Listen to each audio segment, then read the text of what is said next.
Shakti-Pod Seer 2.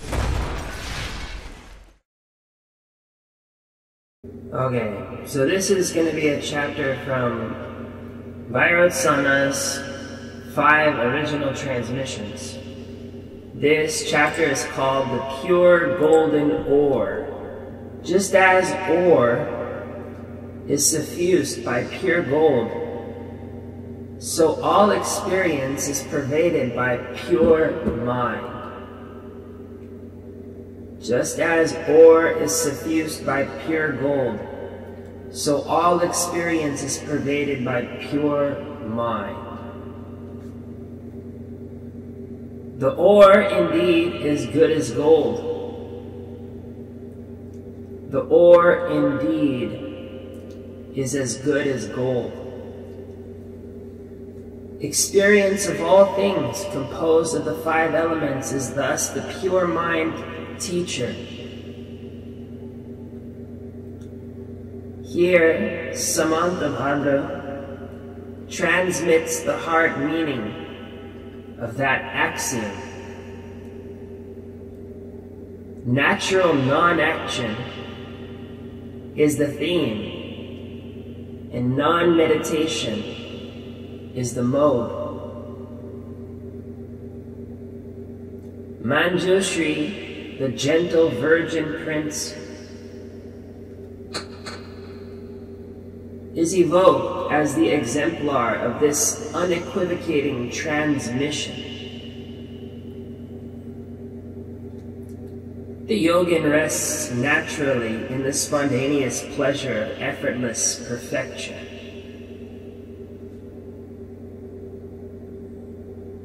O magnificent being, listen.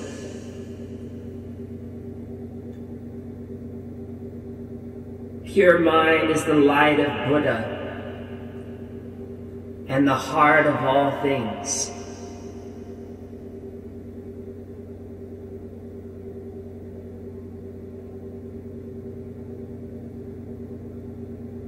Pure mind is the light of Buddha and the heart of all things.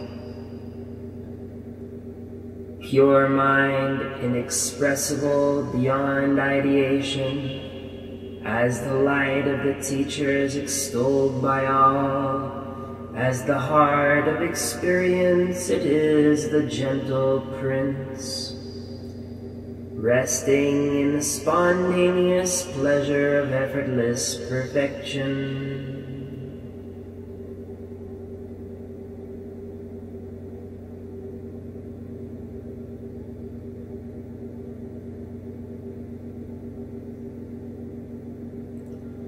In the pure essence of mind, a samadhi exists that transcends the entire field of ideas and is beyond expression. Resting in the samadhi that is beyond mentation, resting in the samadhi that is beyond mentation, beyond the capacity to think about, all Buddha perceives the pure essence of mind as the clear light that is the teacher, the lamp of the Buddha, and praise it. It is the core of everything, all phenomena and all revelation, where everything is known. This omniscience is personified as the gentle youth, Manjushri, shining in glory. He has no goal to attain and nothing to strive for. So in him non-action is effortlessly perfected, and without any endeavor he rests in the matrix of pure pleasure. He has no goal to attain and nothing to strive for, so in him non-action is effortlessly perfected, and without any endeavor he rests in the matrix of pure pleasure.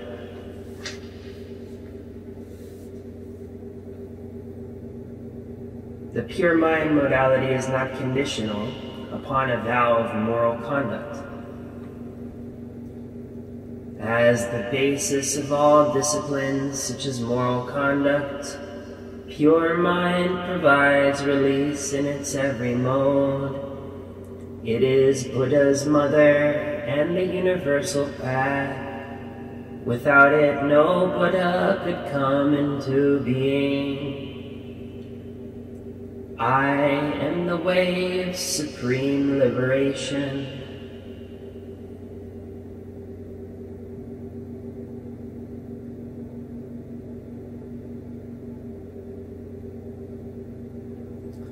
The pure essence of mind is the foundation of a vast array of behavioral modes, including the disciplines derived from the vow of moral conduct and from tantric commitments. Insofar as pure mind is the ground of them all of them partake in its liberating function. The pure essence is thus called the mother of joyful Buddha.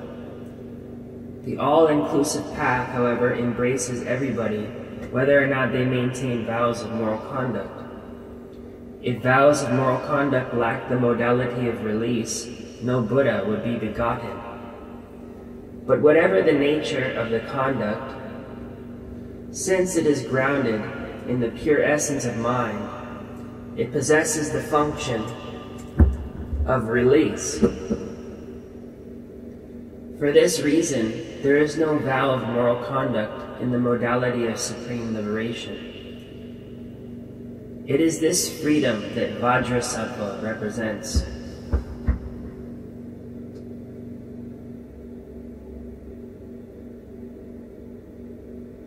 The pure essence of mind, as the supreme source, is the origin of all the paths and approaches to Buddhahood, and provides simultaneously the process of release of all those manifold lifestyles. Vajrasattva is the modality of supreme liberation. All disciplines and samaya commitments whatsoever are assimilated to these aspects of Buddhahood and thus subsumed by Vajrasattva. The process of supreme release, however, is dependent upon no discipline or samaya commitment whatsoever. The universal process of liberation inherent in pure mind is inscrutable. The universal process of liberation inherent in pure mind is inscrutable. Subtle and elusive, this universal path transcends thinking and non-thinking. Without location or reference, indeterminate, it is beyond all ideation. Unutterable, it has no color or shape in a sensory field. Intangible and inscrutable, it is inexpressible. The universal process of liberation inherent in pure mind cannot be conceived and transcends thought and thoughtlessness. It has no reference point in any concrete name or form. It cannot be isolated or localized in any way. It is utterly indeterminable and thus cannot be framed as an idea and cannot be expressed verbally. In this way, it is subtle and elusive.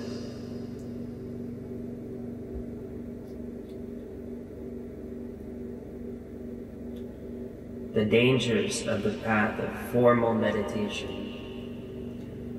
Whoever follows the ancient sage's path becomes sick from attachment to the meditation process. His teacher's literal instruction construed as a quest, he chases a stream of concepts, as if pursuing a mirage. The perfect modality cannot be indicated by words, and any true doctrine is a travesty of Vajrasattva. Whether Buddhist, Hindu, or Bon, the classical path of meditation is a snare and a delusion. When attachment to it becomes obsessive and it becomes an end in and of itself. The habit of meditation becomes a disease when there is no liberating function in the process. It is a disease when a blissful trance state seemingly separates an arrogant yogin from his mind. But above all, it is a disease simply because it is goal-oriented and promises attainment only if the present is prostituted to the future. This state of alienation is caused by mistaking mental constructs for the path. To mistake the shadow of the meaning expressed in words for the thing itself. The meaning of the words are taken as sacred concepts.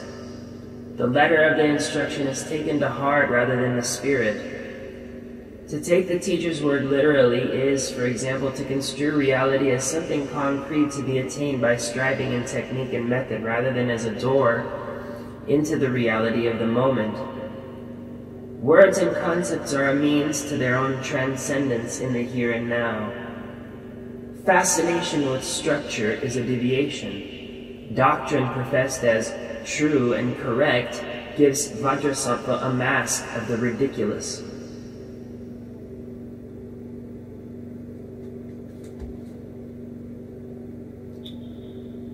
Bewilderment and ignorance are the ground of enlightenment.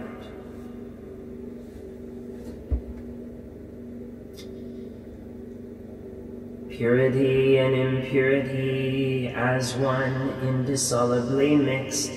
Pristine awareness and bewilderment are indivisible. This is the lamp of unimpeded clarity, free of mentation. An intractable nescience in itself is sovereign samadhi. All the polarities and dichotomies perpetrated by the intellect are resolved in the timeless, pristine awareness of pure mind.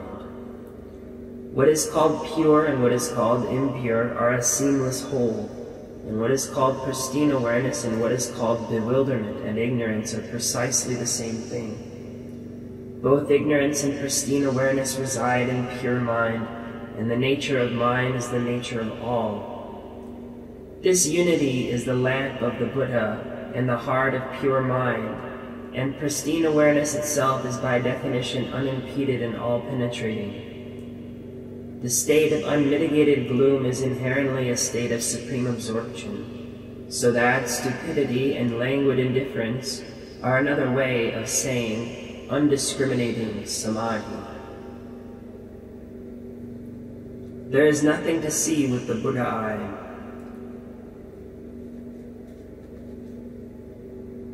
The eye of direct insight, seeing directly, sees nothing, and it is called the Buddha eye of omniscience.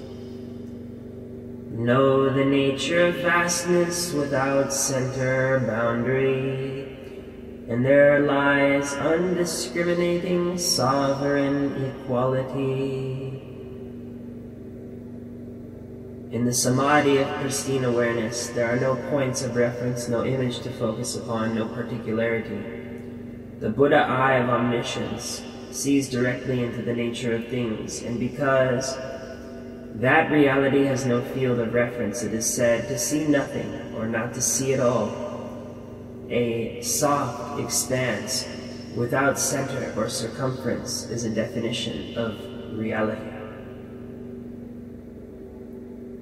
Whatever appears to the senses is pure enjoyment. Pure mind and its habits are one, indissolubly mixed. All manifest experience by mind projected shines as adornment, neither accepted nor rejected. Simply let it be and enjoy it. In the pure essence of mind in the natural condition, there is no distinction between mind and its proclivities, so there is no chance to modify or change habits. Whatever appears in the windows of the mind, the 5 sensory windows, is determined by mental habit and constructed by the conditioned mind. But the senses themselves make no distinction between the forms that appear in these windows. They make no judgment of quality or suitability. There is no attribution of good or bad. They do not suppress or reject some forms while letting others in. The indiscriminate senses allow each sensation to arise as aesthetic decoration to be enjoyed in and as itself, regardless of its form. There is absolutely nothing to be done to it. Any intention to change it or modify it precludes the pure enjoyment. No vice is outside the pale of pure mind. activity that is anathema or taboo, the 5 emotions and the 5 inexpiable crimes. On the path of purity delivers sovereign equality. Nothing is rejected, not even sex. Insofar as proclivities of mind that spontaneously manifest as conventionally repugnant antisocial activity, or as passionate emotivity, are inseparable from pure mind, they generate experience not different from any ordinary activity. But since they are accompanied by social disdain and perhaps personal guilt, they provide a space of alienation in which the equality of pristine awareness, being imperative to sanity, is seemingly amplified. In such experience, without seeking to cultivate or abandon it, lies sublime and utter purity, and whoever enters there attains the ultimate equality of pure mind. Thus, the abodes of desire, in particular the opposite sex, are not to be avoided. This is highlighted in the Mahayoga Samaya commitments. Although social taboos vary from society to society, passionate emotivity is universally of 5 kinds: lustful, angry, jealous, arrogant, and fearful. The 5 inexpiable crimes are matricide, patricide, arhaticide, namely killing your mother, father, or killing an enlightened being, creating schism in the community, and maliciously drawing the blood of a Buddha, none of which, it is said, can be absolved because the karmic consequences are immediate. The traditionalist approaches are anathema. The intellect conditioned by traditional form and meaning, the 3 samadhis set following doctrine and dogma, this is a glitch in the effortless transmission, it is a delusion. Abide in the spontaneous pleasure of free-form perfection. We know history by the forms that tradition passes to us through body language, signs, and symbols, by oral or bardic transmissions, and through books. We also know it by primordial intuition of Samantabhadra and Vajrasattva. When this legacy of tradition is assimilated to the rational mind, tested and proved, when history is spun out in a linear, logical pattern throughout time by intellectual endeavor, the yogin becomes conditioned to the forms and meanings of the tradition and loses all spontaneity. If the history of philosophy, likewise discerned in the strata of veils that enshroud momentary pure being, becomes a function of linear logic mind conditioned by the academic approach, it is delusory.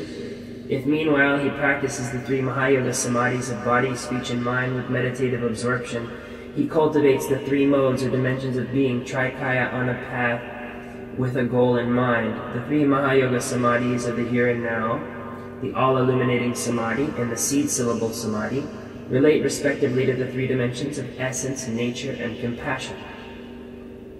Through projection and application of the gender principles of means and insight, he is lost on a goal-oriented path, following the established tenets of dogma and doctrine. He may engage in comparative philosophy and even speculative metaphysics. He may even teach it, but he is lost in goal-directed endeavor. This method of traditionalist scholars and conventional intellectuals effectively blankets the momentary effusion of Samantabhadra's spontaneous transmission. Imperative, free-form non-action is lost in the straitjacket of tradition and goal-oriented discipline.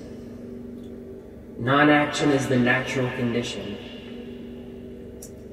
The core of sublime self-sprung awareness, imperturbable, unchanging, unelaborated. This is the ambrosia of timeless consummation that vanquishes the pain of any exertion.